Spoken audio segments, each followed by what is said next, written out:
Hello, everybody. Welcome to another live stream for Survive podcast. And today I'm joined by Dr. Frank W. Hughes, who's the author of the Corinthian Correspondence, Redaction, Rhetoric, and History. He co authored this book along with the late Robert Jewett.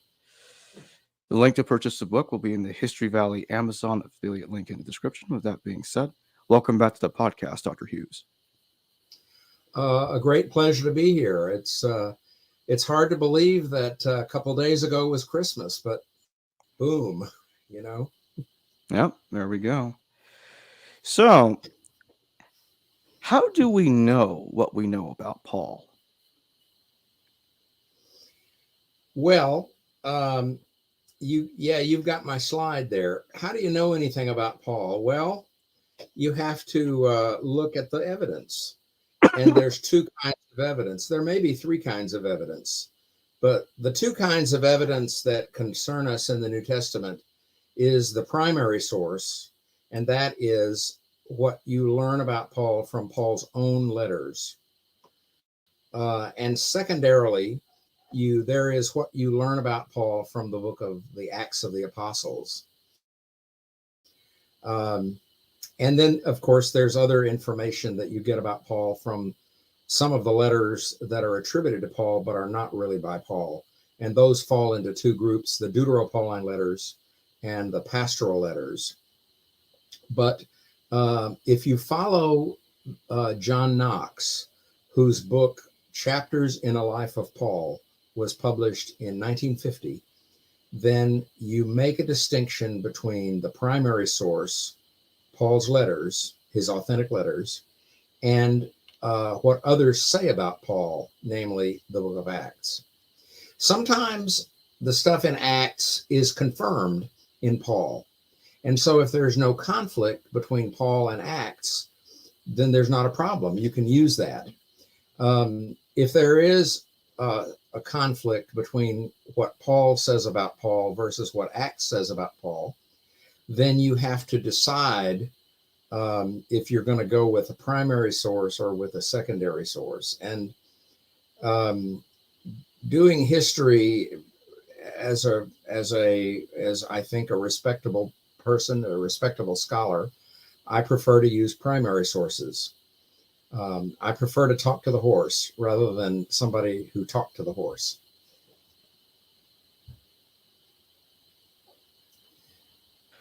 And what are the problems with using Acts along with Paul's letters? Can you tell us about the contradictions between Acts and the letters of Paul?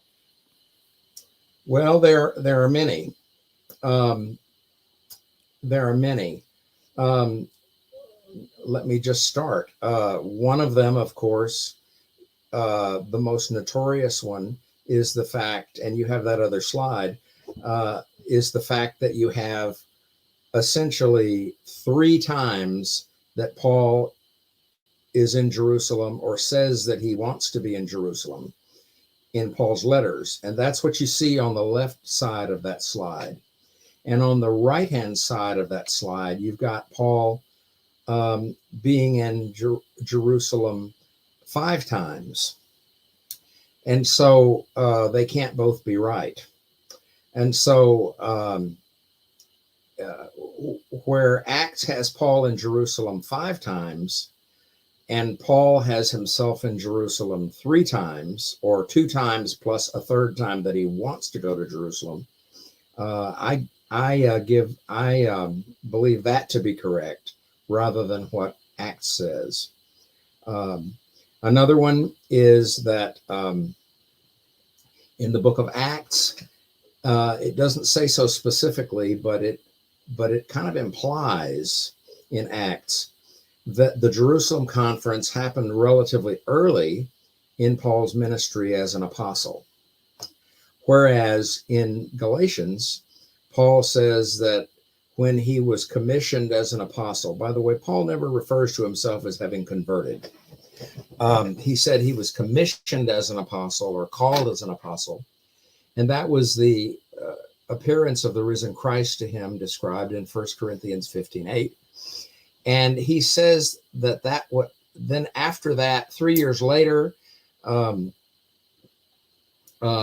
he had the acquaintance visit and then 14 years after that, he went to the Jerusalem conference. So you have 14 plus 3 years between Paul's commissioning as an apostle and the Jerusalem conference, according to Paul. Whereas in Acts, it doesn't really give you a date, but the implication is that the Jerusalem conference happened relatively early in Paul's ministry as an apostle. Also, in Galatians, Paul protests that he is not a subsidiary apostle. He said he got his gospel not from a human being or through human beings, but by a revelation of Jesus Christ.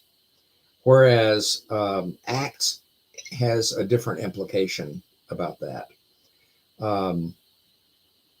And so Acts can be interpreted as Paul is being called on the carpet by his superiors in Jerusalem, by people who have been apostles first. And in Galatians, Paul says he didn't have any superiors except Jesus Christ. See? Also, you have in Paul, Paul says that even though he had a Gentile with him at the Jerusalem conference, this person was not compelled to be circumcised. Whereas in Acts, Paul circumcises Timothy. So you've just got apparent contradiction after apparent contradiction in places where Acts and Paul explicitly disagree. And so where you can check it out between Acts over here and Paul over there, that does not give you confidence about the material in Acts that you cannot actually check out in Paul. So basically, what is really needed is to try to write the history of Paul and investigate the history of Paul, giving full weight to the primary evidence, and then trying to understand the secondary evidence, namely Acts and other pieces of evidence, trying to see that, but look at that in the context of the primary evidence.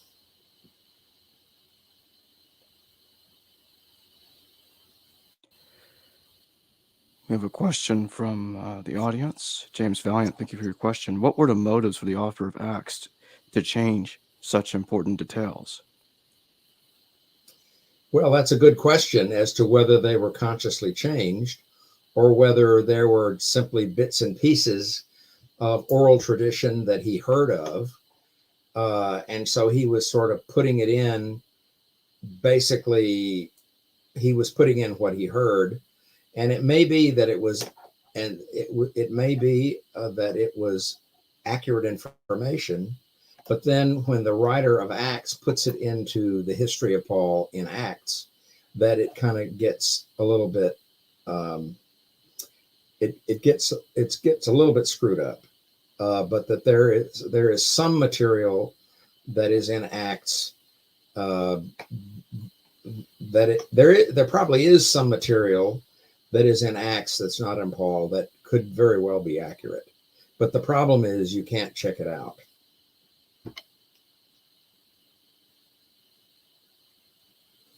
But you ask about the motives.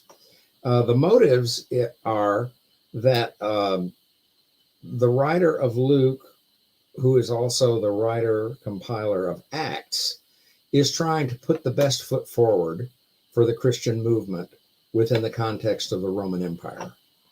And it shows Paul complying with the law. It shows that when Paul gets in legal trouble, Paul does the right thing, and the Roman officials pretty much do the right thing. They follow the law. And of course, the payoff of that is not in the book of Acts, which is to say where Paul was executed by beheading on the orders of the Emperor Nero. So that's left out, and that's a significant omission, I would say. So basically, we have to look at the material that's there and then try to make a theory that would fit the evidence we have. Do you think that because of these contradictions that exist between Acts and Paul's letters, could that be a reason why Acts does not mention Paul's epistles at all? Because the author is aware that he's contradicting the letters? Well, not only does Acts not mention any of the Pauline letters, Acts does not mention anything other than the Jerusalem conference. Um, and then after the Jerusalem conference, they had this agreement. Paul and Barnabas would go to the Gentiles, and Peter and company would go to Jewish people, and they would sort of work separately, and they would presumably stay out of each other's hair. And after the Jerusalem conference and the agreement of the Jerusalem conference in Acts 15, there are no more internal problems in the churches, And of course, when you read the Corinthian letters, that just can't possibly be true, because the Corinthian letters are full of the internal divisions in the Corinthian church, which Paul tries to solve via letter, and for the most part is unsuccessful in solving via letter. You have by the time Paul writes Galatians, Paul cites the Jerusalem agreement. In other words, the agreement of the Jerusalem conference is that Barnabas and Paul would go to the Gentiles, and that it would be presumably the whole issue of Torah obedience, was not an issue in Gentile churches. And then Peter and company would go to fellow Jews and try to get them to become followers of the Messiah Jesus. But after the Jerusalem conference, there are no more internal divisions in the church, according to Acts. And so if the writer of Acts does not know the Pauline letters, and I am not convinced that the writer of Acts does know any of the Pauline letters at all. I have yet to be convinced of that. So I really feel that the writer of Acts has sources. We're not really sure what those sources were, but he has sources about the life of Paul and about the life of the early church that are different than what you can piece together in the authentic Pauline letters. So just because there are authentic Pauline letters, which are very good sources, primary sources, that doesn't mean that other sources don't exist that the writer of Acts has access to.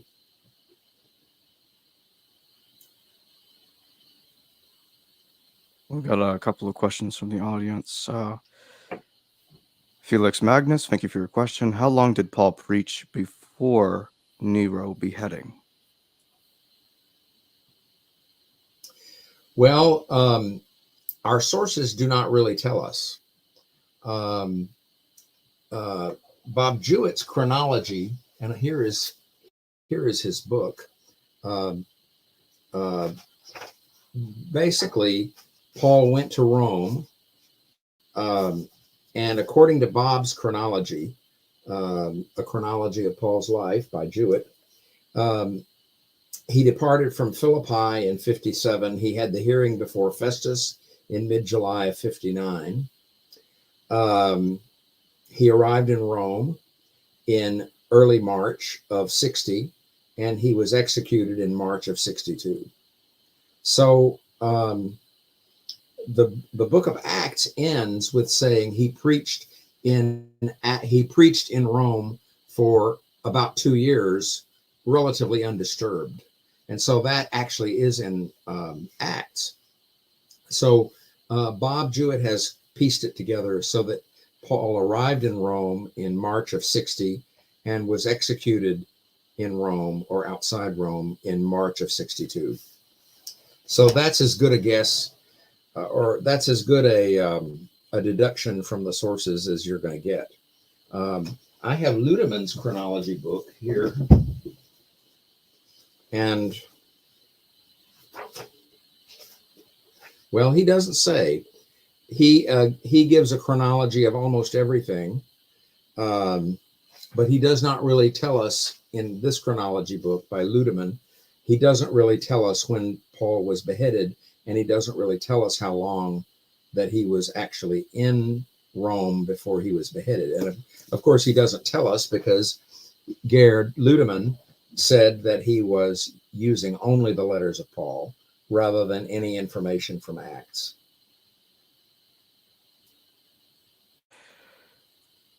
Can you talk about what you were saying, what you say in the book on page 26? You state that the fact that each of the redactional steps visible in 2 Corinthians reflects a motivation to align Paul more closely with the viewpoints of the pastoral epistles, and Acts helps to provide a benchmark for measuring the trajectory through 1 Corinthians, which appears to have been published earlier in its canonical form. So, how were these redactions uh, how did these redactional layers that you were just talking about try to align 2 Corinthians with the pastorals? Mostly, we were talking mostly about aligning First Corinthians with the pastorals, First Corinthians in its redacted form, and particularly um, um, the idea was that originally in Paul's own letters, women were equal or nearly equal missionary partners with Paul. That's reflected in Paul's own letter to the Romans. In Romans 16, 1 and 2, Phoebe is a diakonos of the church at Cenchrea, one of the two port cities of Corinth. And diakonos is a term that Paul uses of himself and Apollos in 1 Corinthians 3. And then in 1 Corinthians, that was Romans 16, 1 and 2. And in Romans 16, 7, Paul says that he greets and tells them to greet Andronicus and Eunia, who are well known among the apostles. And so Eunia is a female apostle. And so in the authentic Pauline letter, Romans, which is, shall we say, the most important Pauline letter, I think, a lot of people would think that, you have in two places in the greetings of Romans 16, in two places you have Paul mentioning female co-workers in the church. And then in the passage that is often thought of as an interpolation in 1 Corinthians chapter 14, verses 33b through 36, women are supposed to be silent in church. And that's very problematic, given that in 1 Corinthians 11, Paul says that it's a terrible thing for a woman to pray or prophesy with her head uncovered by hair. And so if women are supposed to have their heads covered by hair in 1 Corinthians 11, in order for them to pray or prophesy in church, then 1 Corinthians 14, 33b through 36 doesn't make a heck of a lot of sense. And so many Pauline scholars who don't otherwise partition 1 Corinthians think that 14, 33b through 36 is an interpolation. And that pretty much agrees with the point of view about women that you see in 1 Timothy and Titus, two of the pastoral epistles.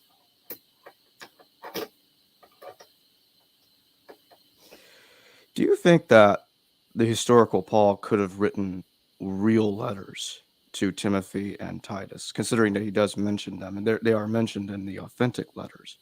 Do you think he could have written real letters to them, but we don't have them? What we have are forgeries attributed to Paul to those people. But do you think in actuality he could have written letters to those individuals that we do not have today? He certainly could have. I think it makes a great deal of sense that there are letters that Paul did write or probably dictate that we simply, don't have. And so I think it's very likely that there are other Pauline letters that we don't have. If 2 Corinthians 10 through 13, letter F, the really nasty letter that Paul wrote, if that letter is not the letter of tears mentioned in 2 Corinthians 2:4, then the letter of tears is lost. So I think that there is very likely other letters that were lost to us. And the reason we have these letters in the New Testament is because in the early church, they were copied. Colossians 4:16, I said, see the letter that I wrote to the Laodiceans and copy it and see that you give them a copy of this. So Colossians 4:16 makes it very clear that there was copying of different letters going on. And that's how letters were preserved in the early church, is that they were copied. And so there may well have been other letters that were not considered to be interesting enough to be copied and thereby preserved. When you copy it and give a copy to somebody, that is the best way of preserving a letter. And in the late first century and into the second century, that's when the copying is going on, and that's when the letters are being preserved. And that became the genesis of the Pauline corpus of letters. And we know that the letters of Paul were the first not only to be written, first writings to have been written in the early church. We also know that they were the first writings to have been preserved in the early church. We've got a super chat. Huzik River Bend, thank you for your super chat. Hi, Jacob. Conceding Hebrews anonymous via over 13 are authentic. I, from a credible source, that Paul did not know Greek. He used scribes in Timothy, wrote the 7 authentic, and other scribes the other 6, so all are Pauline. Thank you for your super chat, Huzik. What are your thoughts on this, Dr. Hughes? Obviously, Hebrews is an anonymous. Also, at form critically, it is not really a letter, except for Hebrews 13. But Paul knew Greek, and he knew it very well. And he certainly did use amanuenses or scribes to write down his letters as he dictated them. But the idea that Paul didn't know Greek, nobody believes that. Nobody believes that.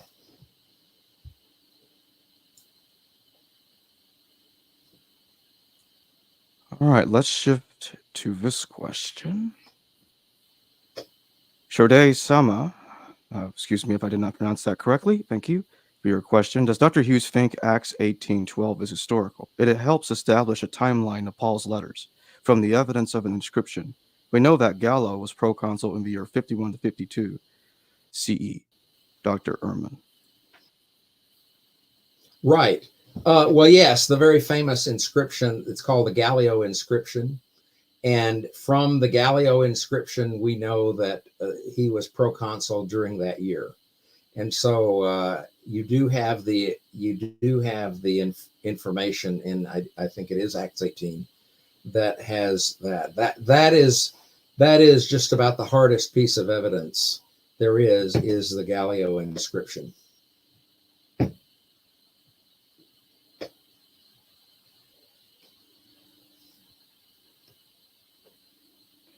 I would like to now shift to the order that the authentic Pauline epistles were written in. Can you tell us which of the letters is first and which of them is last, and why? Thank you. Well, I think that there's not complete agreement on this. I think most scholars would tell you that either First Thessalonians or Galatians has to be first. And I would think that, especially if you don't think that Paul wrote the pastoral epistles, as I do not, then you either need to have Philippians or Romans last among the authentic letters that Paul wrote. And I agree with other scholars who have written on First Thessalonians that First Thessalonians should be first. And Gerd Ludemann, in his chronology book, spends 61 pages in chapter 5 of his book, Paul, Apostle to the Gentiles, Studies in Chronology.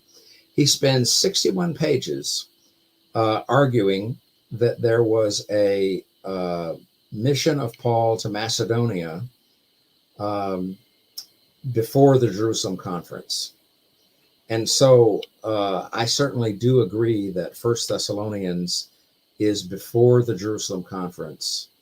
And the reason I think that is I take with full seriousness First Thessalonians 1:9 and 10, chapter 1, verse 9, that says, "You, Thessalonians, you turn to God from idols to serve the living and true God."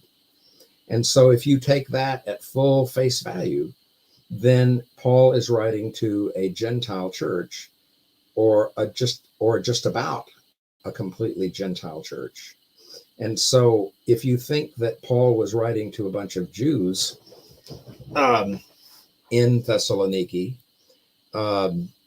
which of course is, in fact, could be suggested by Acts 17, where in Acts 17, Paul preaches in the synagogue in Thessalonica on 3 Sabbaths.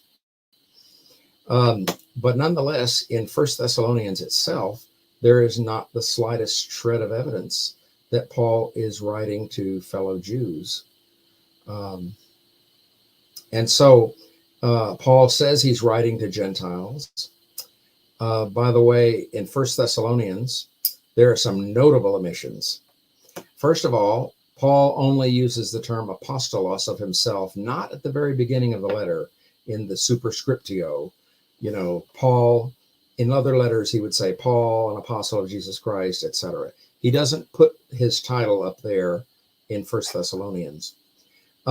There are no quotations from the Hebrew Bible or the Old Testament in First Thessalonians. There is none of the use of justification by faith, and there is no use of the opposed pair of flesh versus spirit, which you have in the other letters, especially Galatians. And so Bob Jewett, in his dissertation, Paul's Anthropological Terms, made a very good case for associating the pair of, flesh versus spirit with the circumcision controversy, and that the original meaning of flesh in Galatians was the circumcised flesh of the foreskin. In other words, you guys are focusing on the flesh rather than on the spirit. And so that business about the focusing on flesh versus spirit, which is so prominent in all other Pauline letters, is not there in First Thessalonians. I don't think you see it also in Philemon, but Philemon only has 25 verses. So you've got no flesh versus spirit. You've got no quotation from the Old Testament where Paul is sort of proof texting, okay, if you really understood the Old Testament, here is what the Old Testament says and means. See, you got that in Galatians, but you don't have that in First Thessalonians. So you've got a bunch of things that just look like it is a much earlier time than Galatians. And the most notable omission is there's not a trace of justification by faith in First Thessalonians, whereas theologically that's the sort of center of things in Galatians. So there are just a whole bunch of things that are in Galatians that you just do not find in First Thessalonians. And you would really, if Paul had the categories of flesh versus spirit, you would clearly have expected him to use it in First Thessalonians 4, 1 through 8, where he tells the men to stay away from each other's wives. See? And then, of course, so that's the import. It's less important to have an absolute chronology of First Thessalonians and Galatians and much more important to have a relative chronology of First Thessalonians being before Galatians. And I'll say why that is in a minute. And then, of course, Romans, when Paul writes Galatians, there was the decision of the Jerusalem conference that Paul and Barnabas would do their thing with the Gentiles, and Peter and company would do their thing with the Jews. And then in Galatians, Paul accuses Peter. Paul is prosecuting Peter, you see. Paul is accusing Peter of violating the Jerusalem agreement. See? Whereas in Romans, when you look at the travel plans in Romans 15, 14, and following, you can see that Paul is ignoring the Jerusalem agreement, which he clearly doesn't do in Galatians.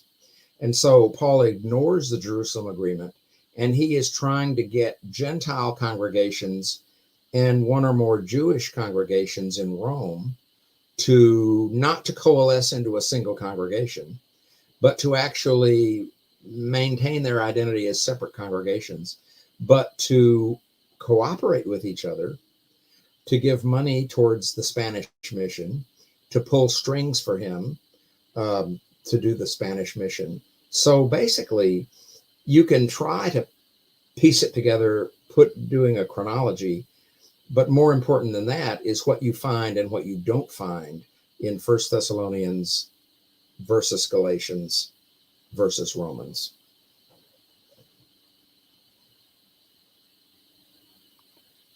And does and does ordering the letters in that sequence conflict with Acts? Well, if you put First Thessalonians first before Galatians, First Thessalonians, it does conflict with Acts, because in Acts, Paul doesn't hit Thessaloniki until Acts 17, whereas in Acts 15, Paul, that is where the Jerusalem conference is narrated. So that does conflict with Acts, yes.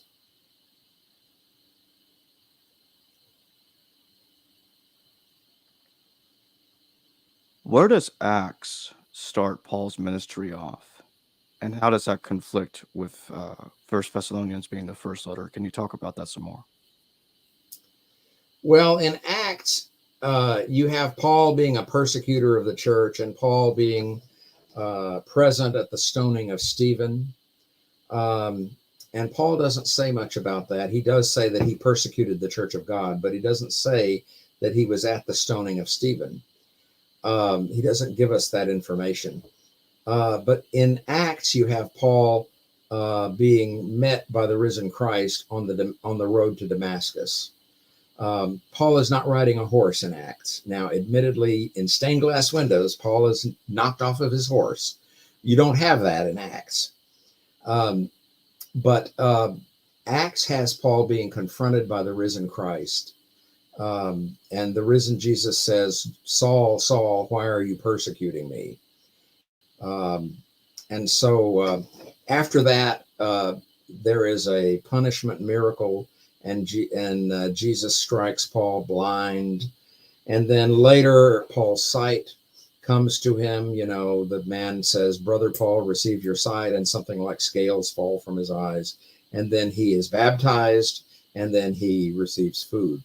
So the writer of Acts has clearly heard information about the commissioning or calling of Paul as an apostle. And I don't think that I don't see anything particularly wrong with that information. It doesn't really conflict with Paul. So I don't see any historical problem with the narration of Paul's. I don't want to use the term conversion because Paul doesn't use that term, but the commissioning of Paul, his meeting up with the risen Christ in Acts, I don't see a problem. I don't see any conflict between that and Paul's own narration of that in 1 Corinthians 15:8.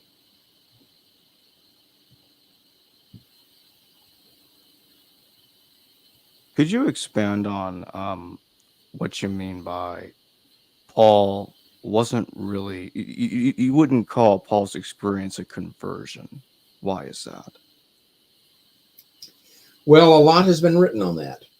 The most important thing that's been written on that was Christopher Stendhal's article called Paul and the Introspective Consciousness of the West, that was collected in a book called Paul Among Jews and Gentiles, and Fortress still publishes it, I believe. And there, Christopher Stendhal argued that Paul was never converted. Paul was commissioned as an apostle. And of course, the current scholars, my friends, who talk about Paul as Paul within Judaism, in other words, people like Mark Nanos and Paula Fredrickson and Bill Campbell and others who are involved in the Paul within Judaism movement. You know, to be a follower of Jesus Christ, if you were a Jew, was not conversion. It was a commissioning. It was a new thing within Judaism, given that Jesus was the Jewish Messiah. What other kind of Messiah was there other than a Jewish Messiah? See? And so for Gentiles, for people who were not a part of the covenant of Abraham, Gentiles, Paul can say in 1 Thessalonians 1:9, you turn to God from idols. In other words, the usual worship by Gentiles was idol worship, was idolatry. And you turn to God from idols to serve the living and true God. So since Paul does not say that Jews are worshiping a false god, as he does say that about the Gentiles, it's a lot better, I think, and more accurate to say that Paul was commissioned or called as an apostle, kind of like the prophets were called or commissioned in the Old Testament. The book of Amos, Isaiah chapter 6, you have the prophet Isaiah called, and it's a prophetic call narrative that we speak of. So I would see Paul being commissioned as an apostle or called as an apostle within the context of what happens to the prophets as they are confronted with the living and true God, and they agreed to go and prophesy to my people Israel, as in Amos.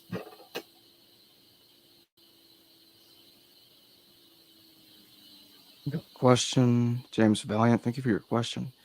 Does Paul's intense argument with James and Cephas in Galatians suggest that Paul was the first Torah critical leader of Jesus' movement? Was the gospel portrait of Jesus affected by Paul here?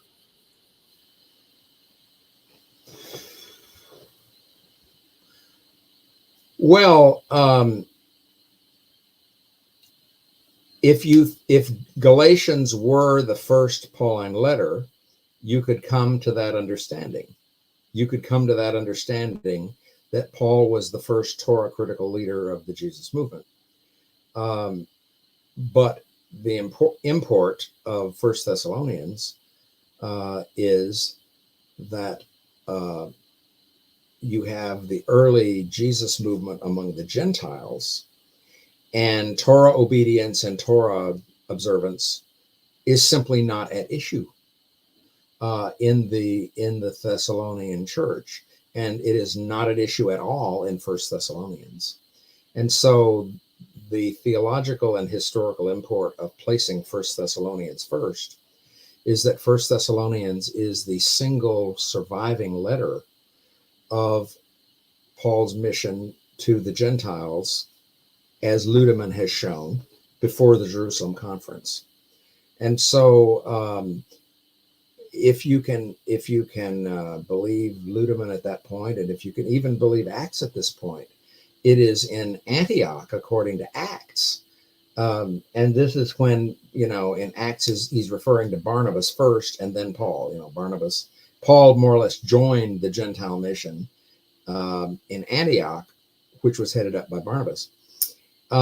and this is where the disciples were first called Christians, and they were called Christians because they weren't Jews. See, so I think that Paul and Barnabas, particularly Barnabas, was the first person that we know of that was doing a mission to the Gentiles. And Paul and Barnabas were doing it together for a while, and then they had the argument over Mark, and then Paul started doing it separately. And so Paul and Barnabas were the first mission to the Gentiles. And I would say that they were not Torah critical. They were simply the issue of Torah obedience and Torah this and Torah that was not an issue in the Thessalonian church. And it was not an issue in the church in Antioch, according to the book of Acts.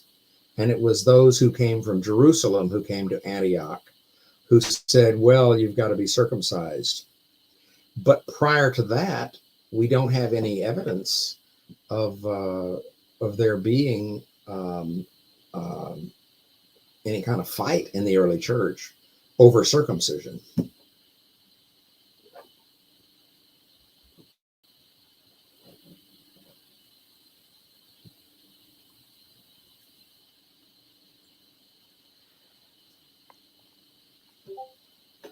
What do you think about the so-called we document of Acts?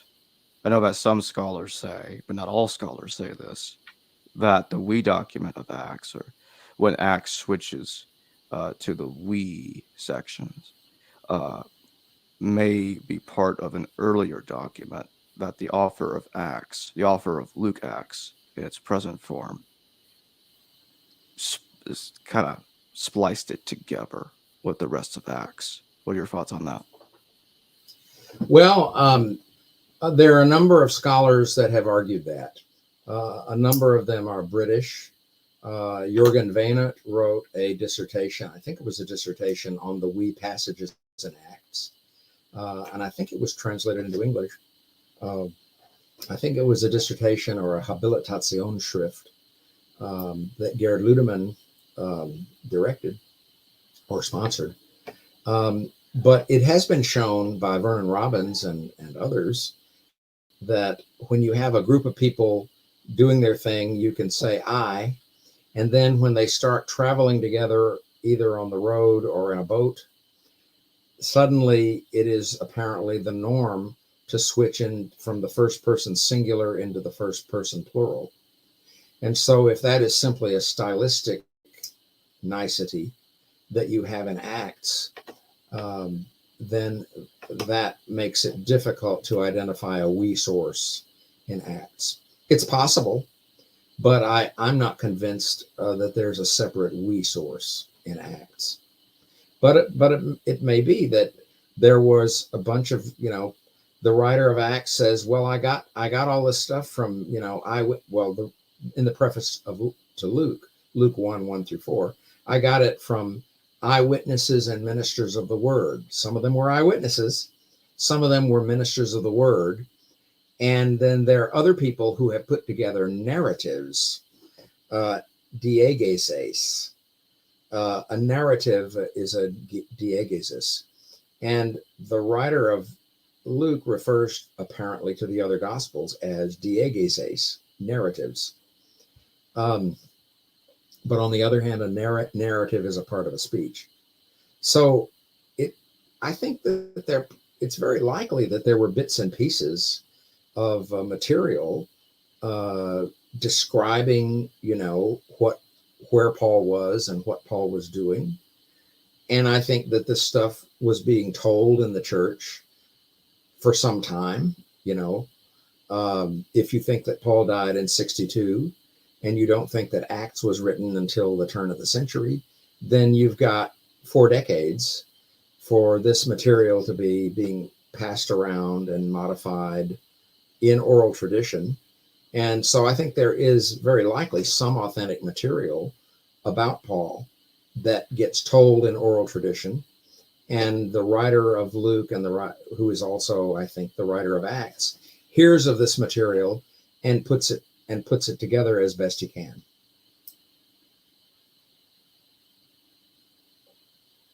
Speaking of Acts, you mentioned earlier that you're not convinced that the author of Acts is aware of Paul's letters, but he's aware of sources that talk about Paul. But ultimately, would it be logical to say that even the sources that Acts is using have to end up conflicting with Paul's letters, because Acts also conflicts with Paul's letters? Would you be concerned with the sources, whatever that is, that Acts is using, because they would by nature be conflicting with the epistles of Paul? I think that the problem with Acts is also the problem with the Gospels to some extent, is can you actually isolate separate sources? In other words, when you're looking at Acts, how do you tell whether something is a separate source and then the writer of Acts has put it into the framework? Carl Donfried believed that about Acts, that there was a lot of authentic material in oral tradition that was absolutely correct material about Paul that finds itself in Acts. And then when it was put together, the chronological framework of Acts is where it gets a little bit out of order. Because you've got too many Jerusalem journeys.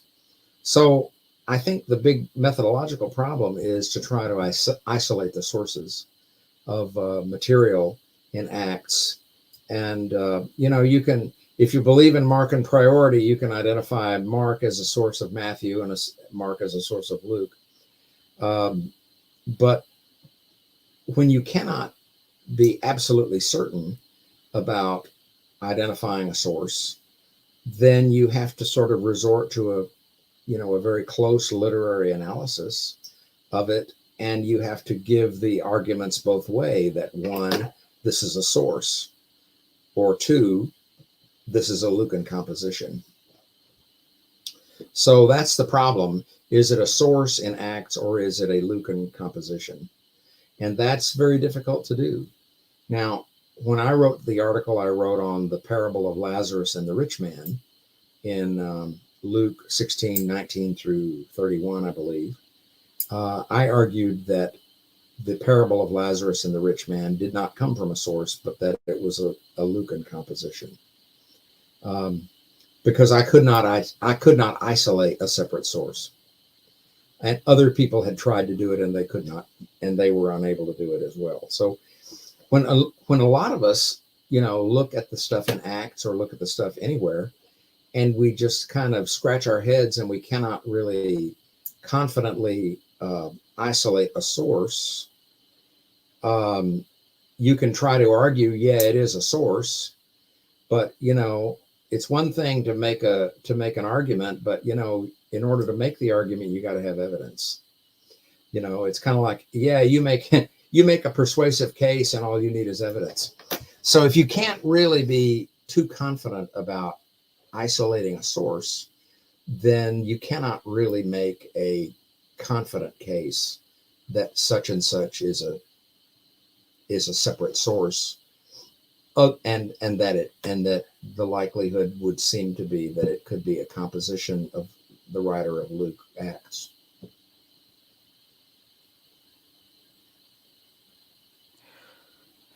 And I would like to ask real quick, do you believe that the author of Acts was a traveling companion of Paul?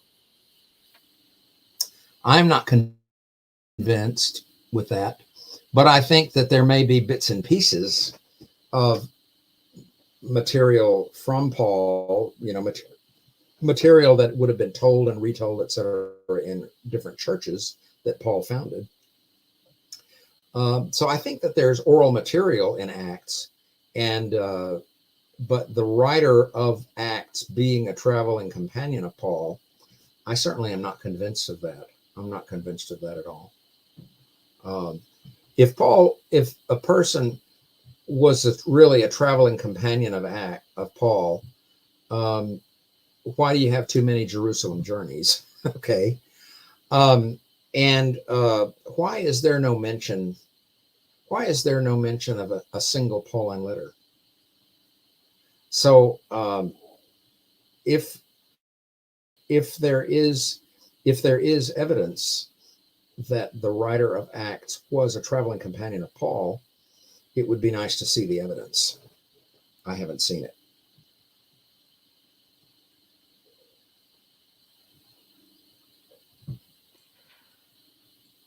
And when would you date the conversion of Paul, or so-called conversion of Paul? I know that you said that the I word think I converted. would date it.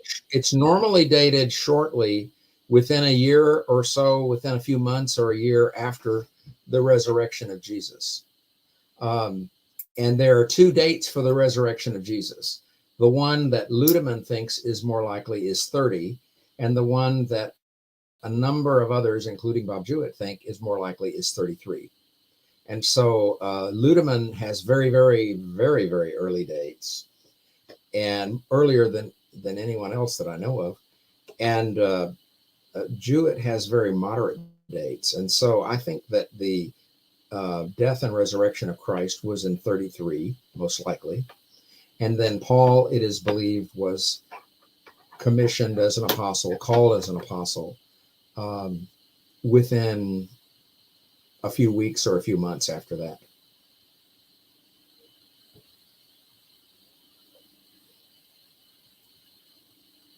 Do you think that there's any material that can be rescued at all in the Dutero-Pauline epistles and the pastorals as Pauline material that's been incorporated in forged material? In other words, do I think that there's authentic material in Colossians or Ephesians or Second Thessalonians? I argued in my book, my first book, that Second Thessalonians is a Dutero-Pauline letter. I'm not really convinced of it. I think the writer of Colossians most likely seems to have a copy of Philippians, and the writer of Ephesians seems almost certainly to have a copy of Colossians. It could be the other way around, but there is clearly a literary relationship between Colossians and Ephesians, and most people think that the writer of Ephesians had a copy of Colossians. The writer of Second Thessalonians, if he wasn't Paul, the writer of Second Thessalonians probably had a copy of First Thessalonians, almost certainly. And so earlier letters and earlier documents in the early church are affecting later documents. And obviously we know this from Mark being a source for Matthew, and Mark being a source for Luke, and possibly Mark being a source for John. Second Peter and Jude also have a literary relationship with each other. So earlier writings sometimes become literary, i.e. written sources for later documents. But as far as authentic material from Paul, that's difficult to say. For example, in Ephesians 4, you have the list of gifts, spiritual gifts. He made some to be apostles, some pastors and teachers, some evangelists, different ministries of the church in a kind of a quote unquote charismatic thing, where the head honcho of the church is the apostles, then pastors and teachers, and then other people who work in particular congregations. Whereas by the time of First Timothy and Titus, apostles are out of the picture, and the head honcho in the church is a single, not apostle, but a bishop, episkopos. And then there are multiple diaconoi. So I think that it stands to reason that there would be shifts in terminology and shifts in how congregations are put together between the time where Paul is a a traveling apostle versus the time when Paul has died and Timothy or Titus are traveling sort of apostles, and really the person running the church in the city is the bishop, the episcopos. So there are shifts. And so I think that there is some authentic material in the pastorals, but it's kind of been edited and kind of been shifted to the new situation that the church finds itself in. The earlier material, in terms of the way the church is put together, has an apostle is a traveling church planter and evangelist. And there are multiple episcopoi in each church. There are multiple diaconoi in each church. But in First Timothy and Titus, there are no apostles. There is one episcopos who is the one and only head honcho of the church, and then there are other people who are diaconoi. So basically, between Paul's time and the time of Ephesians, and then later, I think, the time of the pastoral epistles, you're having, shifts that probably didn't happen all at once in terms of the way congregations were put together and the way congregations functioned after the apostles had died.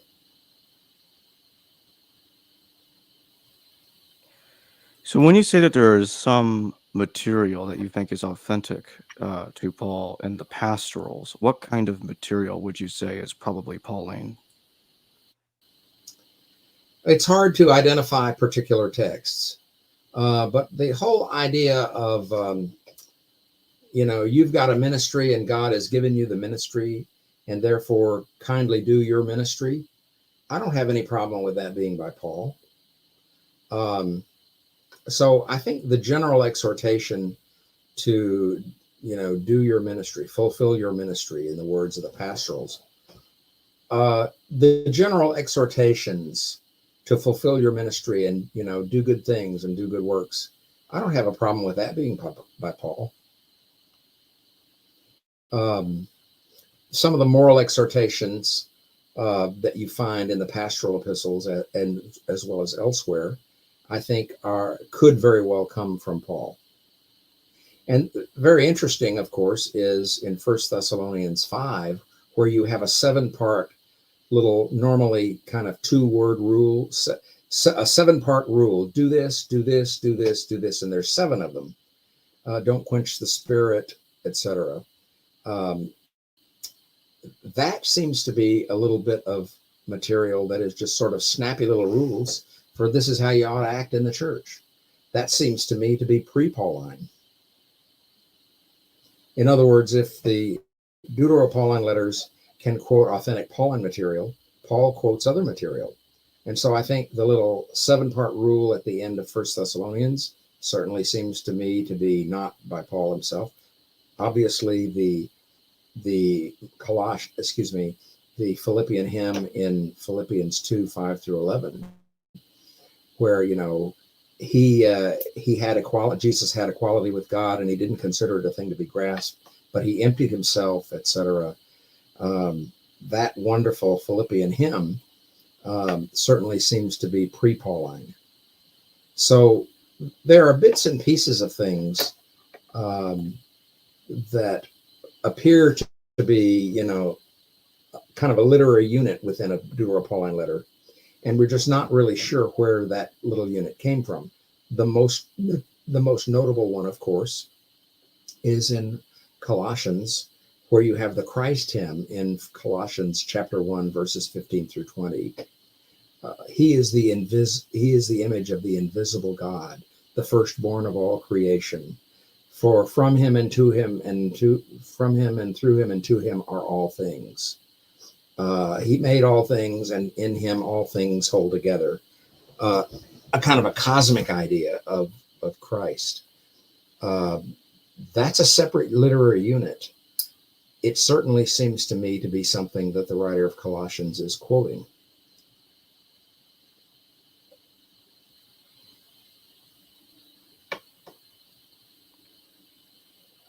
And that little bit of material that you think is Pauline in the pastorals, when would you date that? Do you think he wrote some of that towards the end of his ministry or earlier in his ministry? I don't see it as coming from a written source. I see it as coming from just oral tradition of Paul did this, Paul said this, Paul taught this. I don't see that as coming from a written source,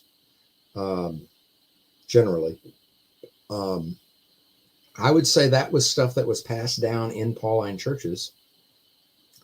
And there is some of that material that I think is not unlikely to come from Paul, but I think it was passed down in oral tradition, in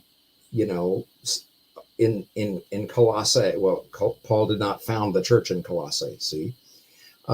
So there's just a bunch of different kinds of material in the Dutero-Pauline letters.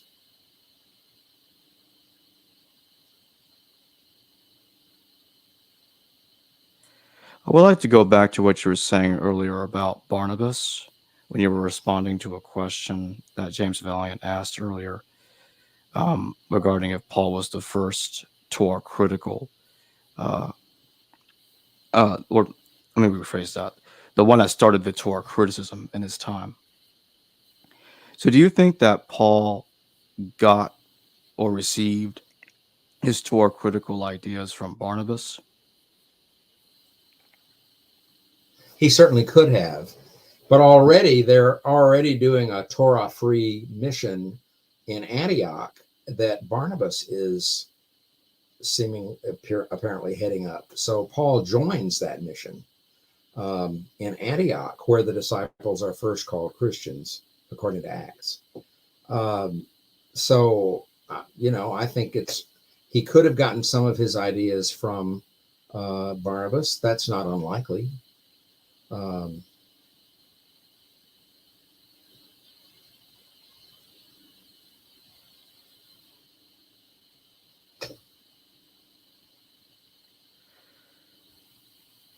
So when you look at the material in Acts regarding Barnabas, John Mark, and other figures that Acts mentions, what do you make of those individuals? Do you think that Acts is reliable when it's talking about those people more than it is reliable when it talks about Paul himself?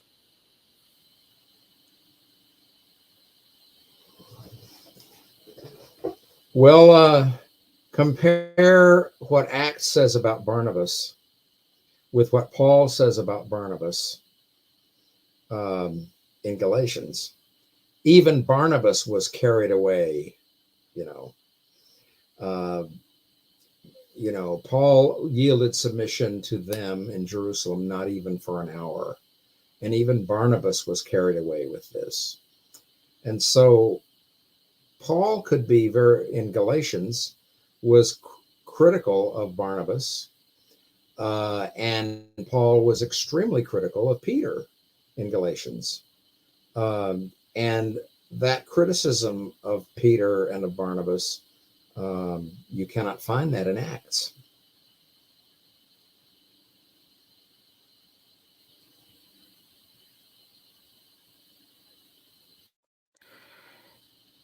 Let's see if we've got a question from the audience. I think we do. Lucas Hunt, thank you for your question. What is a Pauline church? Is that a church Paul wrote to complaining that they were following others? Well, primarily a Pauline church is a church that Paul founded. A church that Paul went to that city and preached. Now, according to Acts, Paul always preaches in the synagogues, right? Hellenistic synagogues. And so Paul, a Greek-speaking Jew, goes and preaches, and then people start believing in Jesus. A lot of these people may not have been Jews. They may have been sort of synagogue hangers-on, God-fearers, as they're called. A God-fearer is a Gentile who stops short of being circumcised. And it may be that the God-fearers, as they are called in Acts, were the core of Gentile congregations. For example, the one in Thessalonica. So Paul goes and he preaches the death and resurrection of Christ, and then probably baptizes people, or they are baptized. And then he stays and ministers to them and with them for a while. And then he goes on to another church, another city, and does the same thing. And then after he's in that other city, or maybe another city, he gets a letter or he gets information about from city A. Well, they're having this problem in city A. Can you come, Paul? Can you come and fix it? And Paul can't come because he's trying to be ministering in city B or C or wherever. And so that's the reason Paul writes these letters, because he cannot come in person. A letter is considered a poor substitute for coming in person. And so basically, a Pauline church is a church, primarily a Gentile church, maybe completely a Gentile church, that are believers in Jesus, that many of them have been converted by the preaching and ministry of Paul. And then they write Paul, or they make known to Paul they've got a problem. And then Paul writes them a letter to try to fix their problem. And of course, we have multiple letters in Corinth. So a Pauline church is a church mostly that Paul founded. Paul, however, didn't found a church in Rome, and Paul did not found a church in Colossae.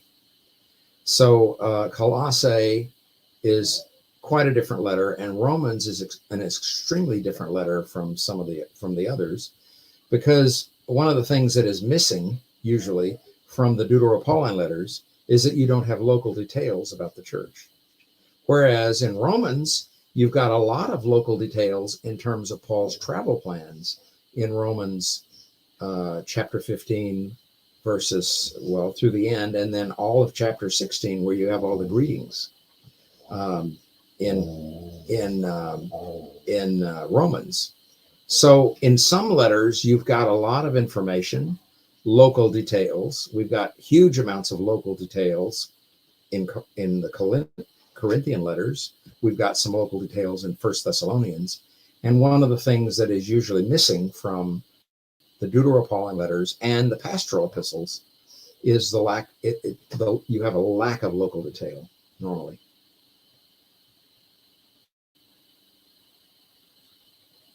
So when do you date the Dutero-Pauline epistles and the pastoral epistles? I date the Dutero-Pauline letters in the late first century, and I date the pastorals in the very late first century and maybe the second century.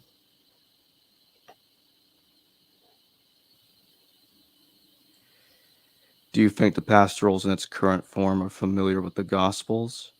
And if so, could that explain why we see statements about endless genealogies in 1 Timothy and Titus?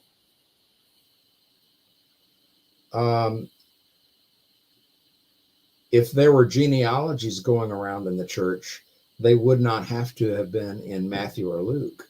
If genealogies are really popular, why couldn't they also be in oral tradition, or why couldn't they be, just a scrap of paper here or a small roll of papyrus there?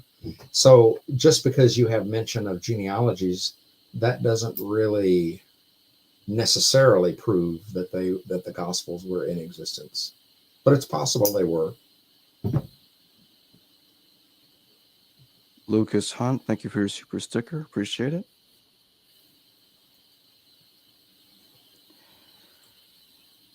And when you say that the Deutero-Paulines are probably late first century, how late are we talking about? 70s, 80s? I would say 80s or 90s, if not later. Basically, if you give up Pauline authorship for Ephesians, Colossians, and for that matter, 2 Thessalonians, If you cannot be certain of Pauline authorship for those letters, you also cannot be certain of a date.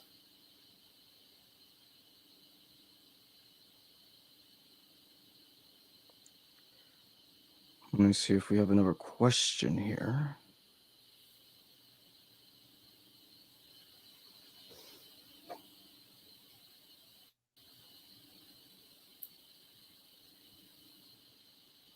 Trying to see if I skipped a question from the audience at all. I don't think I did. Okay, here's a question. Lucas Hunt, thank you.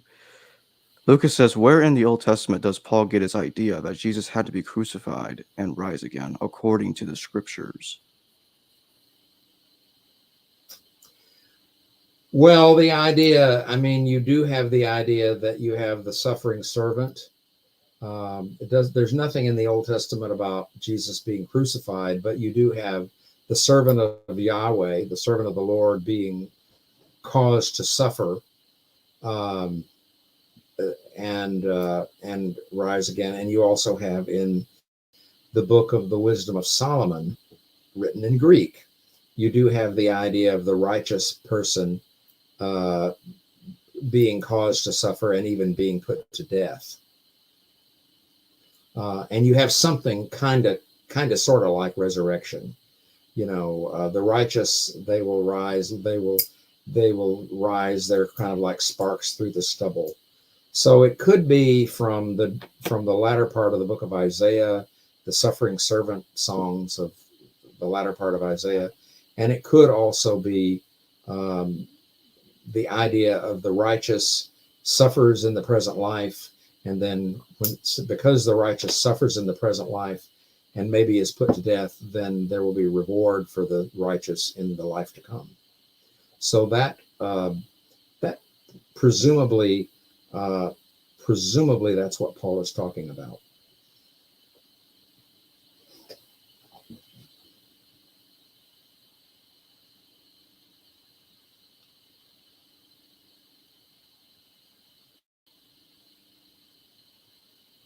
Jackson LW123, thank you for your question. Paul studied Philo.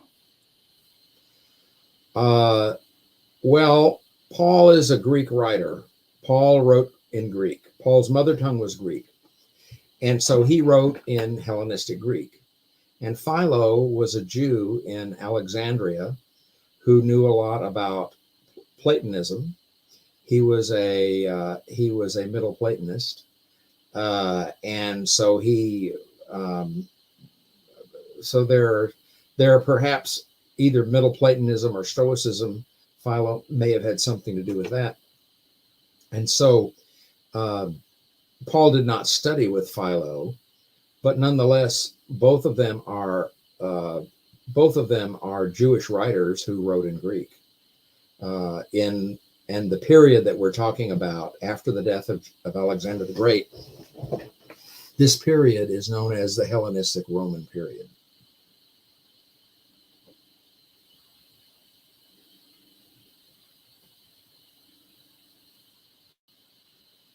And what do you make of Paul quoting Jesus in the Eucharist in 1 Corinthians? I know that that in the past there have been a couple of times at least where it's been argued that the Eucharist in 1 Corinthians was an interpolation. What are your thoughts on that? Well, if you're familiar with our partition theory of Corinthians, of course, we think that 1 Corinthians 11 is the major part of Corinthian letter A, and that it's an early part, the earliest part that we have of the Corinthian letters. And Paul is quoting the institution of the narrative of the institution of the Eucharist in 1 Corinthians 11. And that would seem to me to be material that he has heard about and participated in from oral tradition.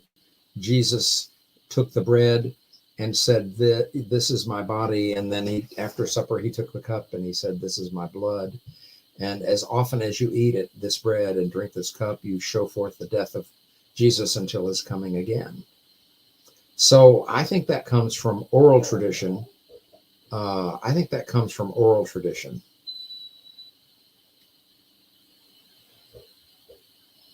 Got a question from Jackson LW123 again. Thank you. Do you think Paul took the logos described by Philo and attached Jesus to it? That is something that he could have done, but I don't see any evidence that he did do that. I don't see any logos business, any logos speculation in Paul, unless you think that Paul wrote Colossians and you're identifying the Colossian hymn in Colossians 1:15 through 20 with a kind of logos speculation. That's a possibility. You may be hearing my research assistant in the background.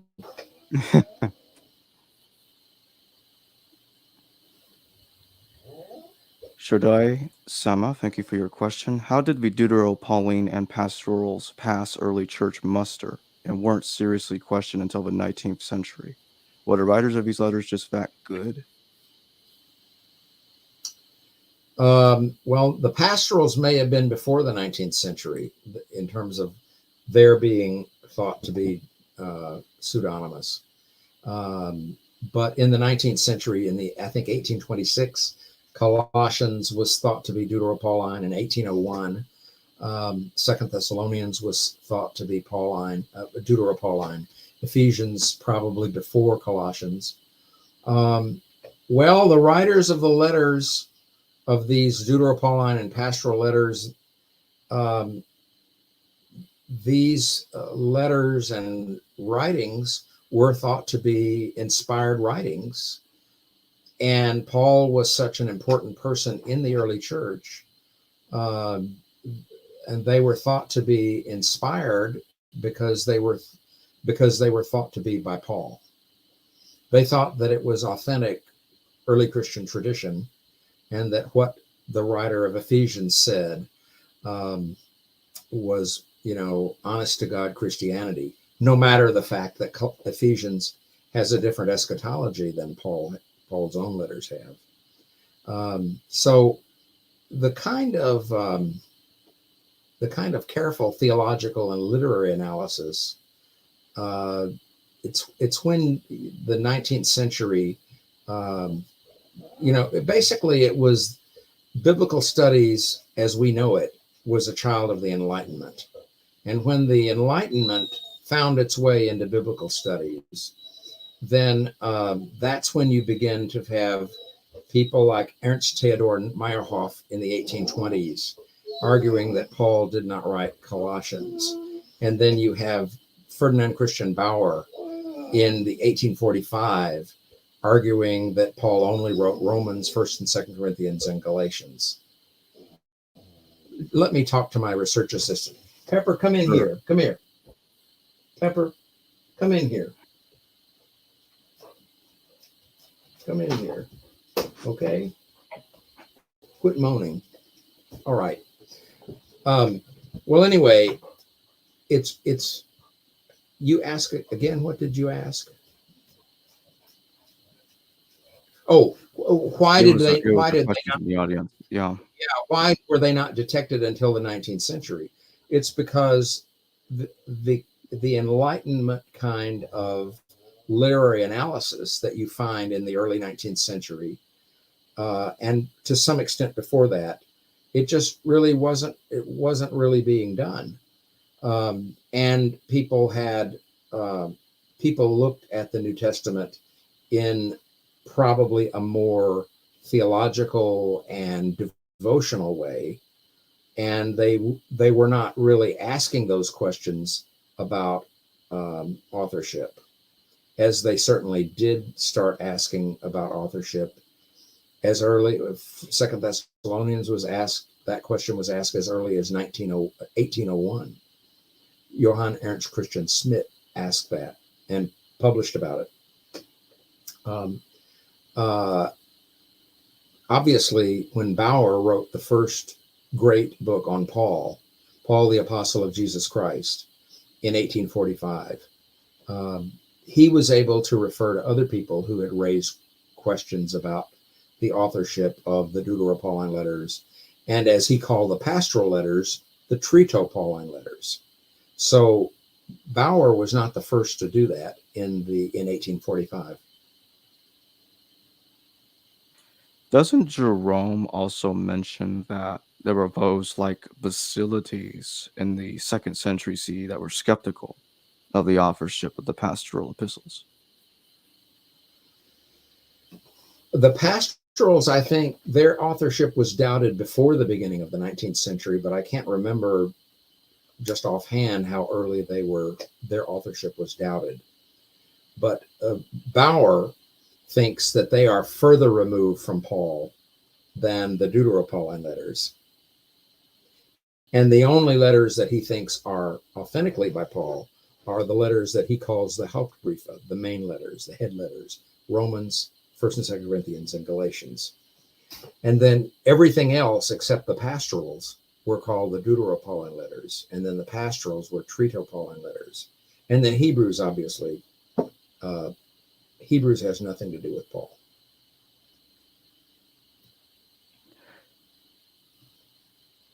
I know this is slightly off subject, but since Hebrews has come up a couple of times in this discussion, when do you date Hebrews? Well, it depends on how you interpret the little saying at the just about the end of Hebrews, where it says, "Those who are from Italy greet you," or do you read it, "Those greet you who are from Italy," or "They greet you and you are from Italy." See, so because of the it's an inflected language, and so the order of the words can be in any order. And so the question is, the hoi apotes Italias, does the people who are from Italy mean you, that Hebrews is being written to, or does it mean people from Italy are greeting you? See, so we honestly don't know. I wish I knew.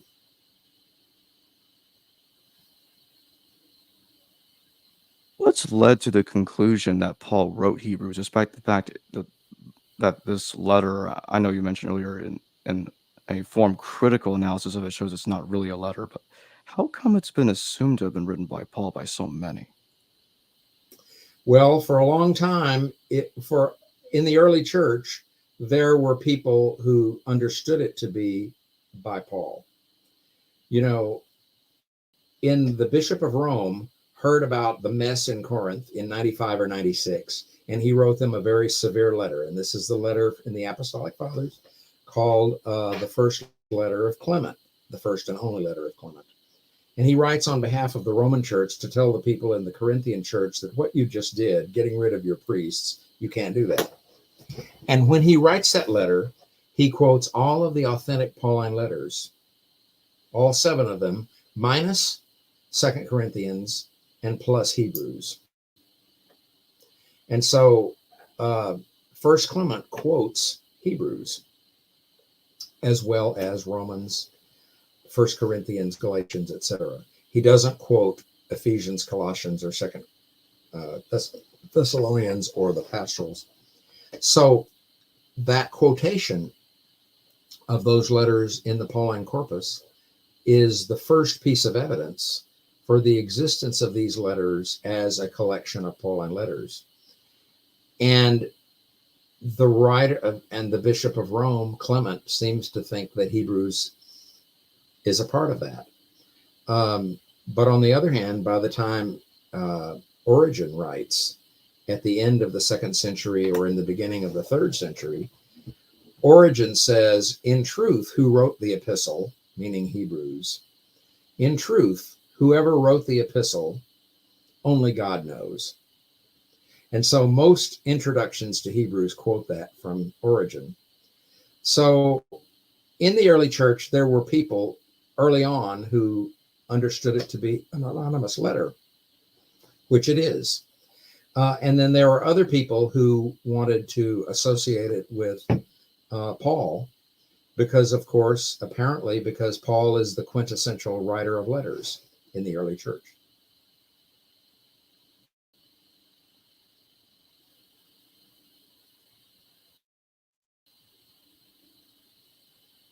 Igor, thank you for your question. What do you think about the idea that the author of Luke wrote some of the Pauline corpus? Some people have suggested that that the author of Luke wrote the pastorals. It's been suggested. I don't think there's a lot of evidence to support that, but it's a possibility. Excuse me. It's a possibility. I'm not convinced that there's a lot of evidence to support that.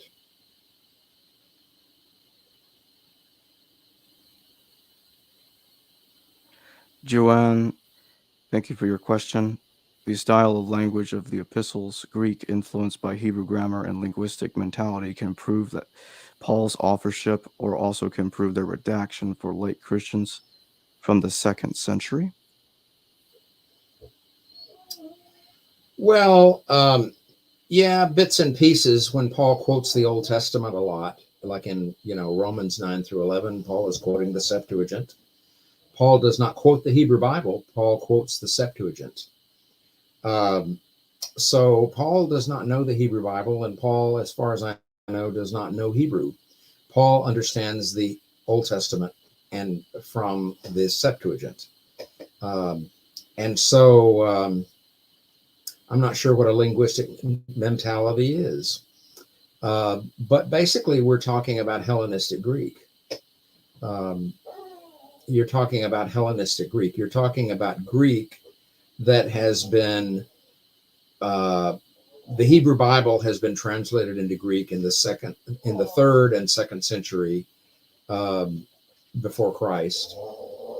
And you have that, but I don't know what a linguistic mentality is. I don't think it proves Paul's authorship or redaction, because I think that whether it was by Paul or whether it was by other writers, you're still talking about Hellenistic Greek. You're talking about the Greek of the Hellenistic Roman period. That would include Philo. That includes the Gospels. That includes the entire New Testament. So I don't think that the style of Greek per se proves redaction or Pauline authorship. And in my closing question, when Paul confronted Cephas and James, because since you mentioned just a moment ago that you do not believe that Paul knew Hebrew, Right. I thought of this question for you. Do you think that Jesus' brother James knew Hebrew? And what about Cephas, St. Peter? Do you think he knew Hebrew? When Paul confronts Cephas, do you think do you think Cephas was speaking Greek to Paul when they were confronting each other to the face? Well, the spoken Semitic language that most people who spoke a Semitic language would have spoken was, in fact, Aramaic rather than Hebrew. The writer of Acts does not seem to know the difference between Hebrew and Aramaic, and he has Paul in Acts. Paul speaks Hebrew, but the spoken language of the spoken Semitic language of Jews was almost certainly Aramaic. So he could. Kephas is, of course, Aramaic for the name that we know in Greek as Petros, rock. So basically, it might have been that Paul did speak a few words in Aramaic, but a lot of people in the ancient world would have known Hellenistic Greek. So I think that it's likely that Paul spoke Greek, but it's possible that he could have spoken Aramaic, but I don't see any evidence of that in Paul's own letters. Well, thank you for joining me today, Dr. Frank Hughes. My great pleasure. Well, I'm really glad that I serve a congregation that I really love serving, the church in Ruston, and we had a big deal at Christmas, and so we had a wonderful Christmas Eve service, and of course that morning was the fourth Sunday of Advent. So I'm just kind of resting and and not as tired as I sometimes am. I have recently signed a contract with a publisher for a book on Mark. I signed it actually on Christmas Day electronically. So now the big deal that I'm working on is this little book on Mark that'll be about a 12-chapter book on Mark. That's great. I look forward to doing a show with you on that. Well, it'll be a little while, but I have said to the publisher that I would give them the manuscript by May the 9th. So we'll see. We'll see if I can do that. I think I can. I've written about 7 chapters, and it's a 12-chapter book. And I still have to. There's some things that I have to do that I haven't done yet. Well, I'm going to go ahead and play the outro. Thanks again, Frank. Okay, thank you. Hello viewers, thanks for watching this video from the History Valley YouTube channel. Please don't forget to subscribe and hit the notification bell. And if any of you wish to further support this channel, please consider checking out this channel's Patreon page and becoming a patron. And or donate through PayPal or through Super Chat during your live stream. Thank you.